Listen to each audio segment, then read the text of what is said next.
নেত্রকোনার দুর্গাপুর পৌর শহরের খুজিউড়া গ্রামে কাঠমিস্ত্রি নূর জামাল হৃদরোগে আক্রান্ত হয়ে মৃত্যুর প্রহর গুনছেন। 2018 সালে প্রথম স্ট্রোক করেন তিনি।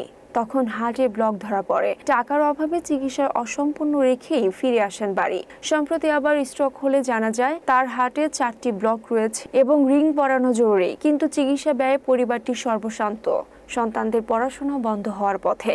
নূর জামাল এখন দেশবাসীর কাছে মানবিক সহায়তার আবেদন জানিয়েছেন, যেন তিনি আবার সুস্থ জীবনে ফিরতে পারেন। আমি এইবারই অনার্স শেষ করি, মাস্টার্সে যে ভর্তি হব সেই পরিমাণ অর্থ তো নাই, কারণ আমার আব্বু 2018 সালে একবার হার্ট অ্যাটাক করে। তখন ওনার একটা ব্লক ধরা পড়ে। তখনই ডক্টর বলছিল যে ওনাকে যেন রিং করানো হয়, কিন্তু তখনই আমরা পারি নাই আর্থিক সমস্যার কারণে। তো 2025 সালে এসে 7 বছর পর এই হার্ট অ্যাটাক আবার করে। তো আমরা ঢাকা নিয়ে যাই, ডক্টরকে দেখাই, এনজিওগ্রাম করি। এখন ওনার ব্লক 6টা, তার মধ্যে মেজর 4টা। তো ডক্টর বলছে যে ওনাকে ইমিডিয়েটলি হয় বাইপাস করাতে হবে, না হলে রিং করাতে হবে। 2 ছেলে 3 মেয়ে, 4 জন লেখাপড়া করতেছে। আমার স্বামী হঠাৎ করে অসুস্থ পড়েছে, যার কারণে আমি খুব অসহায় হয়েছি। আমার ছেলে মেয়েদেরকে লেখাপড়া করাবো না, স্বামীর চিকিৎসা করাবো ভেবে চিনতে পারছি না। আমার স্বামীর 6টা ব্লক হয়েছে। দেশবাসী যদি আমার একটু সাহায্য সহায়তা করেন তাহলে আমার জন্য উপকার হইব।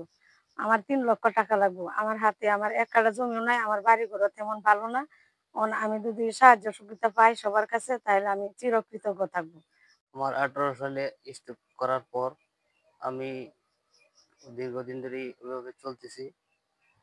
চাচ্ছিলাম যে কিছু কাজ কাম করে হয়তো অর্থ দিয়ে আমার কিছুক্ষণ আমার শরীরের সুস্থতা ফিরিয়ে আনবো, বা কাজ কাম করে আমার এই সংসার চালিয়ে নিয়ে চলতে পারবো।